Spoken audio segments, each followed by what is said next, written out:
பூரி மசால் வந்து ஒரு தடவை இப்படி ட்ரை பண்ணி பாருங்கள். எண்ணெயில் கடுகு, வெங்காயம், பச்சை மிளகா, கம்பல்சரி இஞ்சி துருவி போட்டுக்கோங்க. உருளைக்கிழங்கு வேக வச்சு நல்லா 1-2 நசுக்கி எடுத்துட்டு அந்த எண்ணெயிலேயே ஒரு 2 நிமிஷம் ஃப்ரை பண்ணிவிட்டு கொஞ்சமாக ஒரு 1.5 ஸ்பூன் கடலை மாவு, உங்களுக்கு மசால் திக்காக வேணும் அப்படின்னா தண்ணி அதுக்கு தகுந்த மாதிரி ஊற்றிக்கோங்க. கொஞ்சம் செமி சாலிடாக வேணும்னா தண்ணி அதுக்கு தகுந்த மாதிரி அட்ஜஸ்ட் பண்ணிவிட்டு நல்லா கொதி வந்தோன்னே இறக்கிட்டு கொத்தமல்லி தூவி இறக்கிடுங்க.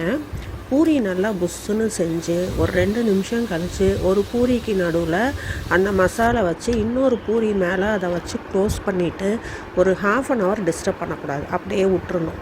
ஊறினதுக்கப்புறம் ஒரு பைட் சாப்பிட்டு ஒரு ஃபில்டர் காஃபி குடிச்சு பாருங்கள். எவ்வளோ ஒரு ஹோல்சமான பிரேக்ஃபாஸ்ட் வீட்லேயே ரெடி ஆயிரும். கண்டிப்பாக ஒரு சண்டே வந்து ட்ரை பண்ணி பாருங்கள்.